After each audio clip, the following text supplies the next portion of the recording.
కాంగ్రెస్ ప్రభుత్వంపై మాజీ మంత్రి కేటీఆర్ ఫైర్ అయ్యారు. మాజీ ఎమ్మెల్యే బాల్క సుమన్తో ములాఖాత్ నిర్వహించిన కేటీఆర్ సీఎం రేవంత్ రెడ్డికి చెప్పకూడదు తప్పదన్నారు. బీఆర్ఎస్ మళ్లీ అధికారంలోకి వస్తుందని గుర్తు చేశారు. బీఆర్ఎస్ నాయకులకు అరెస్టులు, కేసులు కొత్త కావన్న కేటీఆర్ తప్పు చేసిన అధికారులను వదిలిపెట్టమని హెచ్చరించారు. కాంగ్రెస్ ప్రభుత్వానికి పోలీసులు వత్తాసు పలుకుతున్నారన్నారు అంటూ ఆరోపించారు.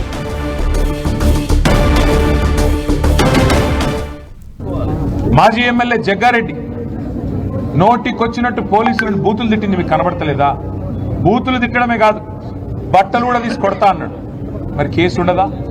కనీసం పోలీసు వాళ్ళని నడి బజార్లో కాంగ్రెస్ నాయకుడు అయినంత మాత్రాన గుడ్డలు కూడా తీసి కొడతా అంటే కేసు పెట్టరు. బూతులు మాట్లాడితే కేసు పెట్టరు. ఇష్టం వచ్చిన బూతులు, నోటికొచ్చిన బూతులు తిడితే కేసు ఉండదు. కనీసం కేసు పెట్టే దమ్ము ఈ రాష్ట్రంలోని పోలీస్ యంత్రాంగానికి లేదు. BJP MP, Nizamabad MP Arvind police వాళ్ళని యూజ్లెస్ ఫెలోస్ అని తిడితే కేసులు ఉండవు.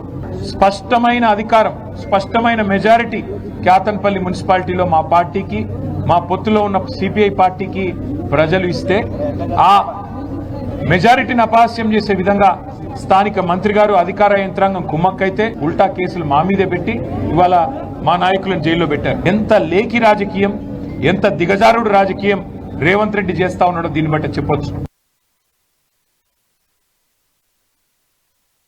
మళ్ళీ నువ్వు చిప్పగూడు తినే టైం వస్తుంది, గుర్తుపెట్టుకో. ఇట్లాంటి అరాచకాలు ప్రజాస్వామ్యంలో మంచిది కాదు. ఒకటి గుర్తుపెట్టుకో డీజీపీ గారు, రేవంత్ రెడ్డి గారు, గుర్తుపెట్టుకోండి. ఎప్పుడు అధికారం ఎవరికి శాశ్వతం కాదు. టైం వస్తుంది, 2 ఏళ్లలో మళ్ళీ కేసీఆర్ గారు ముఖ్యమంత్రి అవుతారు. మళ్ళీ రాష్ట్రంలో గులాబీ జెండా ఎగురుతుంది. ఈ అరాచకాలకి ఖచ్చితంగా చరమగీతం పాడే సత్తా ఆ రోజు మాకుంటది. అప్పుడు మీరు ఏ కలుగులో దాక్కున్నా ఇట్లా అరాచకాలు చేసిన అధికారులు కానీ మళ్ళీ న్యాయస్థానాల ముందు ప్రవేశపెట్టే బాధ్యత మాది. గౌరవించండి, ప్రజల తీర్పును గౌరవించండి.